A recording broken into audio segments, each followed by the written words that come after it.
So this is my first video with my dad. He's playing Fortnite. Not anymore. He's done playing Fortnite. I'm confused kind of on what this stick. Oh, there we go. Now I can hold you away from me. Now you can see my whole freaking body. Like, I can do outfit videos now. And I can take you with me on runs or / walks. Or I can show you all of the crazy-ish that I do. Because I do a lot of crazy things. Look, I can just like run or walk past somebody and then just continue about my day. Alright. So, oh my gosh, I can interview people now. So what was the craziest time in your fatherhood? Craziest time in my fatherhood? That you were like, dang, I really am a dad right now. Like, I am actually this child's caretaker. What moment did that hit you? Had to be when my son was born. Would you like to elaborate? That was so long ago. That was over 20 years. 23. Just realizing that this thing is going to be with you the rest of your life, and you've got to take care of it. Yeah. It's overwhelming, but at the same time, you love it. Yeah, I could see how that would be overwhelming to know that it's going to be with you for the rest of your life. You can't get rid of it. Like, you can't be like, throw it away. No, you can't just get rid of it like just an old toy you just don't want to play with anymore. True. What was your most shocking realization about being a father to specifically girls? Like, what was like difficult for you to adjust when it came to having daughters versus a son? Oh. Those are good questions. And okay, no, I have a better one. What was the craziest part of working in an orphanage where you were like, this is actually so insane, I can't believe I'm doing this right now? When we had 93 kids to take care of. That would be crazy. I can't So even I had imagine. good practice before I had my own children. That's like almost the size of a school. Oh, yeah. What was your favorite part about taking care of 93 kids? Just playing. Just games and stuff. Yeah, baseball and basketball. Those are good games. What was your... And some of the funny things the kids would say. What was their favorite game to play? Or what was their favorite thing to say? Say? No, play. They love basketball. They always play basketball and soccer. Of course, it's in Mexico, so basketball's huge. Soccer's big. Soccer's bigger though, in Mexico. Yes. What was your favorite part about working for a church community, specifically in California? That you weren't so, I don't know. This is so fun. You're around other Christians, so you felt more comfortable. Yeah. In the world, than working in the world. Yeah. And no, I agree with you there. Yeah. And when you're in the world, of course, I was in the Navy right before that, so you always had to keep your guard up. Yeah. As a Christian and be that example to the others. Yeah. And there at the church, you kind of could let your guard down a little. Okay. When you were in the Navy, what was your favorite person? Like, what did that person do with you, and how did that person impact you the most? Well, one of the guys, we were talking about church, I led to the Lord, and I worked with him on the ship, and he ended up marrying my wife's sister. Yeah. So we are now brother-in-laws. That is very crazy. Yeah. That is very wild. Oh, okay. What is your favorite cuisine in general, but specifically when you were living in Mexico? What was your favorite cuisine? What was my favorite? Or what did you consume the most? Like, what was one that you... Well, there was a store down the road that had the most amazing tacos. It was called Tacos de Frances, and they were awesome. And then there was a little taco truck that served fish tacos, and they were amazing. That sounds very yummy. They were the best tacos in the world. That sounds very good. Do you know how they cooked them that made them so unique in their flavor? That's a good question. I have no idea. I don't know. It's just, well, I can tell you with Tacos de Frances, everything was homemade. They made the tortillas right there, and everything was fresh and not overcooked. It was perfect. That's good. What was the craziest donation you ever saw come through to the orphanage? Well, a couple of weeks before Christmas, our first orphanage burnt to the ground, and we lost everything. That's the really kids bad. lost, even they had already been to a Christmas party and lost all their toys, Oh, that's so lost sad. their clothes, That's so sad. and then we actually ended up on the news. Oh, And because of the news, I love the news. because of the news, donations So just poured in like a flood. like a flood. So the kids ended up with like 7 times more Dang. of the gifts and clothes that they got the first time. Than they started with, than the Yes. amount that they had in the first place. Mm-hmm. That's awesome. Yeah. What was your... Okay, this is like off... No. I want to stay on topic. Here. So, how many years did you dedicate to the service of working in the orphanage? I was 7 years. 7 years? Yeah. And your mom was 9. I think. Dang, that is a long time. Mhm. What was like your most favorite moment looking back out of the entire time that you spent there? Like a moment that you like to replay where you're like, that was a cherishable moment that I may have taken for granted, but I'm glad I lived it through it so I can relive it over and over again. Oh, one of the things is I got to raise one of the kids since they were an infant. And they were actually almost to the point of death because they were so malnutrition. Whoa. So we raised her like she was my own, Mm-hmm. and really grew attached to her. That's good. But, you know, being that we left the orphanage, she had to stay. But we do keep in contact with her. That's good. And, yeah, that was nice. Mm-hmm. And just how the little kids always had fun playing with me and stuff, and games. And True. they're so cute. They are cute. Do you remember any of the names specifically of certain kids that stood out to you the most? Oh, yeah, there's this one little girl named Violetta.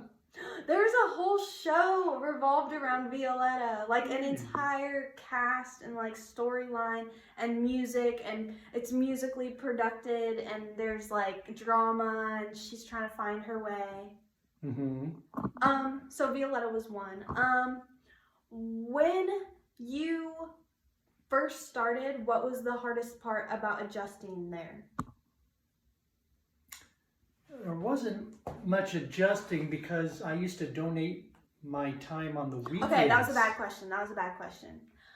When did you learn the most Spanish the entire time that you lived in Mexico? I actually learned the most when I was in the ship because I would be out at sea and there'd be times we'd have hours of really not doing anything. Yeah. So you were like mine. So I had these videotapes that taught how to speak Spanish, and that's where I learned most of my Spanish. That's good. And did you use it a lot? Did you use Spanish like to navigate through the world mostly, or did you usually have people around you that spoke? Like, I usually had people around me that was bilingual, but I did my best to learn or use what I learned too. Mm-hmm. What was your favorite clothing item you ever bought, either in California or in Mexico? My favorite clothing? I'm a huge clothing person, that's why I asked. Well, my favorite was this vest that I wore. It was felt. Ooh. And had these just decorations, and then I wore a long sleeve white long sleeve white shirt underneath it. Layering, that is very good. Yes. Okay, would you like to tell the viewers really quickly about your favorite car that you owned? Cutlass Supreme Brougham Oldsmobile. It was burgundy with a white leather top. Ooh. It had T-tops. I had lifters in the back, so the back of the car was raised higher. Okay. And the tires were white raised leather tires. I like leather, beautiful. and I like white. Those are like my two top favorite things. So yeah, that was my favorite car. That was sweet car. I'm sure that was nice. Did it have a radio? Oh yeah, I put in a cassette player too. That's good. That's good. Was it what you said it was burgundy? Yes. Did you ever Did you ever change the color, or did you keep it burgundy? Oh no, I kept it burgundy. Okay, that's good. That's good. Did you have car fresheners? You really didn't have much of car fresheners back then. What was your miles per gallon like on that car? Gee, probably 12 miles to the gallon. No! It had a big engine, so it was an 8-cylinder engine, so it liked to suck up the gas. But it was nice. Okay, this is a complete like turn.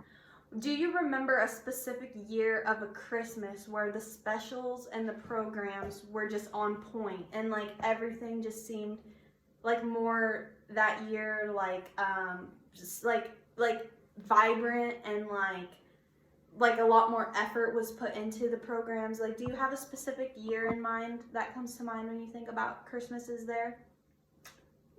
Only the ones when you kids were little. Oh, okay. Yeah, I enjoyed it more. I understand. So, okay. So, when you and Uncle Kevin first started hanging out, was there ever any beers involved? Beers? Yes. Or were you guys strictly sober? I never drank. Never ever drank. I never really liked alcohol. Did you ever participate in any boxing? Boxing? That is such a random question. Well, I have gotten into a lot of fights. Oh yes. Because I did work with the military police. And some people. And a lot of people tried to fight me, and I got to fight back. And yeah. Never lost. Never ever lost. No. Of course, that was when I was younger. Would you like to briefly explain your Ouija board fight where you had a Satanist come up to you? Oh, just one day I came up to my room on the base, and we have these break rooms where we just hang out and watch TV. And there were several guys in there. I never seen these guys. I don't know who they were.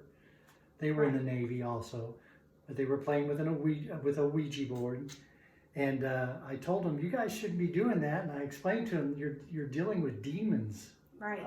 You're not talking to other people, you're talking to demons. Yeah. And they're like, oh, what are you, a Christian? And I said, yeah. And they go, why? And I asked them why, and they said, this just spelled out no God worshippers. Ooh. And I said, see what I mean? I said, this thing is demonic. And I got ready to walk away, and they said, who's Kirby? And you were like? And I'm like, my name is Kirby. And they said, because it just spelled out Kirby. That'll give you the chills. That'll give you goosebumps, man. The thing is, though, when you're a child of God, they know who you are in hell. So they know not to mess with you. Yes. And they know not to give you any ish, or else you'll start fighting them spiritually. Yes. Okay. What was your favorite age of your kids to raise? Like, what was an age where you were like, this is like fun? Like, I recommend these for other parents out there to really, this age, like, to go through. I think my favorite was between the ages of 2 and 6. Yeah. Because they're like barely talking. They're starting to run around the house. You can chase them. Yeah. And play with them. And they just very playful. Yeah. You can get a sandbox for them. Yes. And they're learning words. And not that you don't like playing with them as they get older. But they're potty trained at that age too. They're getting potty trained. Yeah. Well, you and your sister was both in diapers at the same time. So once I cleaned one, You had then to clean the other one was others. dirty. And then So- the pacifiers trying to get me off those because I was older. Yes, trying to stop you from doing a pacifier because they were Trinities. And Right. And then I had the Nanny McPhee tooth because of that. Because my teeth are growing in all wonky. yeah, Okay, when you were in high school, what sports did you play? I was a swimmer.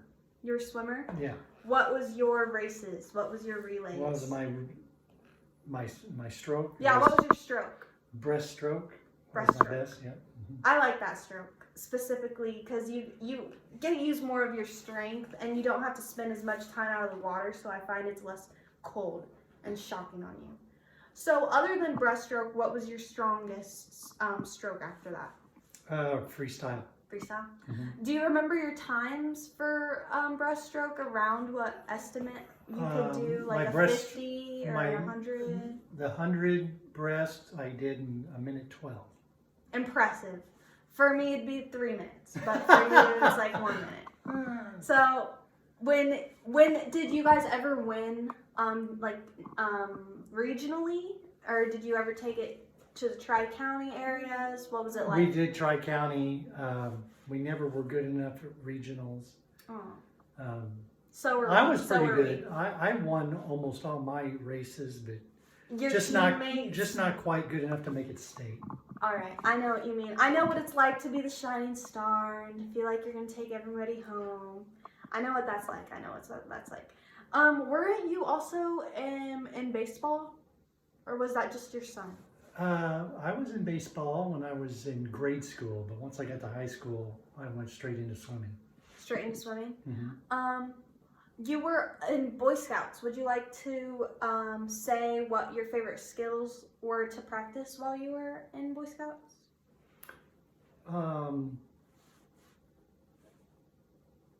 Favorite was, Or what was your favorite memory from camping when you were in Boy Scouts? Oh, I have lots of favorite memories of camping. Well, go. But just the hiking and the hanging out with friends. My dad was a scoutmaster, and so he set up trips. We went up to Ely, Minnesota. Ooh, it's cold. Not during summer. Oh.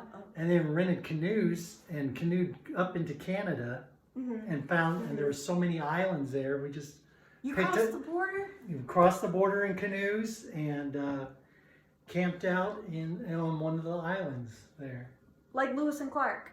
So, something like that.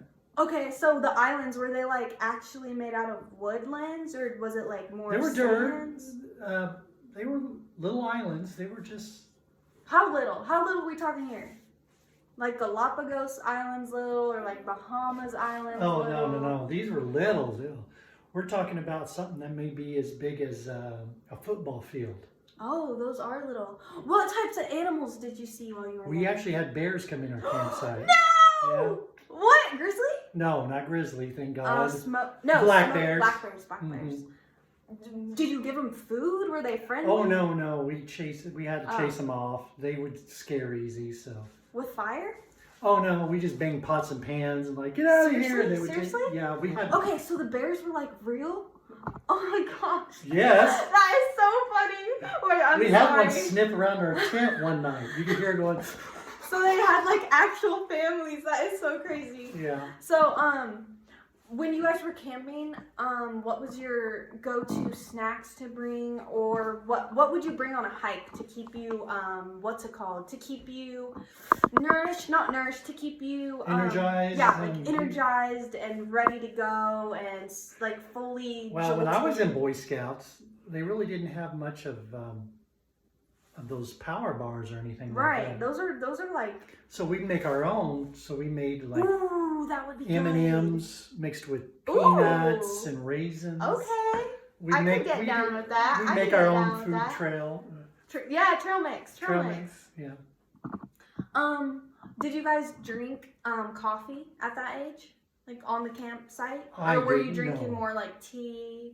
Were you guys making eggs on the site? Like, Oh, what? eggs! Eggs were huge? easy. Were you making bacon with it? Yeah. Yeah. Were you making bread with it, or were you more leaning towards sausage links, like Sausage more protein? links, stuff that's already made. We just needed to heat up. Yeah, yeah. Well, oatmeal. I don't know about oatmeal because that's like some add steel cut. oatmeal. You just add the boiling water. You do just add boiling water.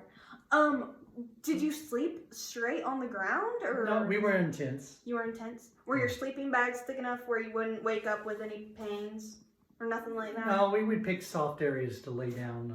Okay, tell me about the canoeing, because I feel like I never see people canoeing at all. So tell me more about the canoeing.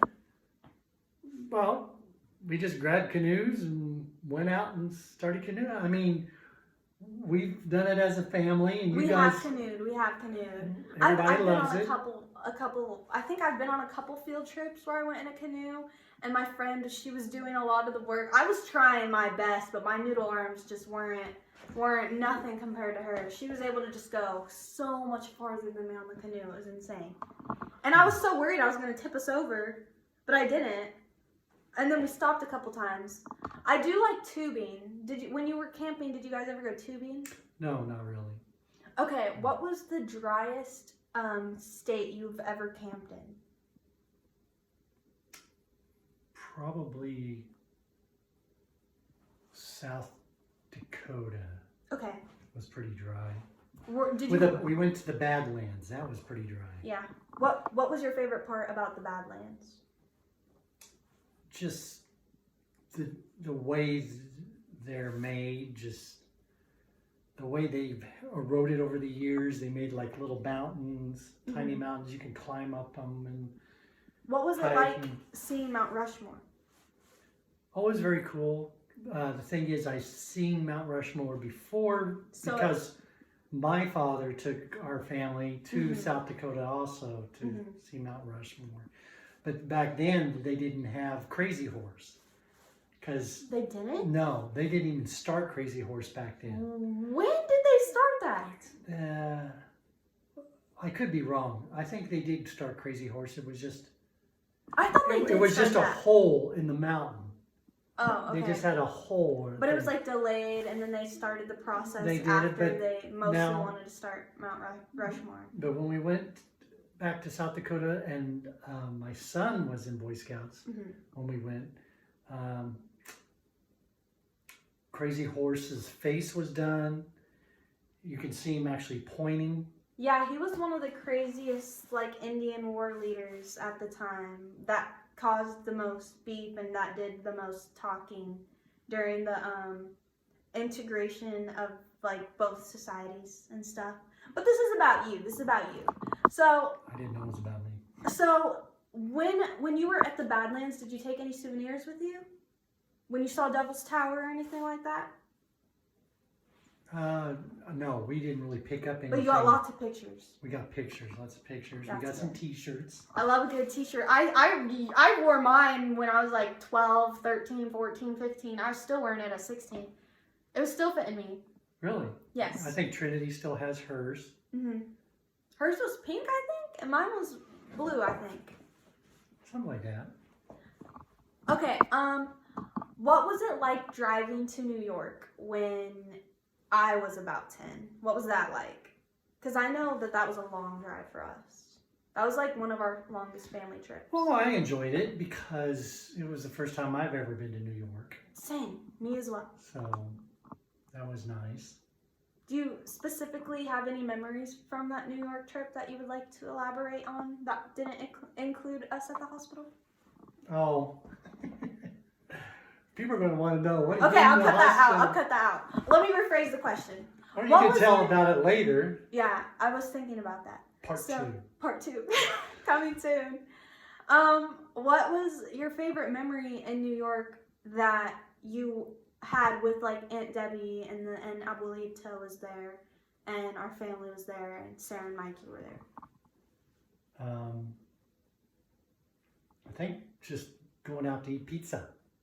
Yes, I do remember that. What style did we have? It was something like Grandma's Yeah. pizza Yeah, or yeah, something. yeah. It was really good. It was really It wasn't fancy like Mm-mm. all these ingredients like you see in the pizzas here. No. Very simple but delicious and seasoned just right. Right. The Italian herbs really got us, and the oregano really got us. The smell, you could smell it like outside the doors. It was very good.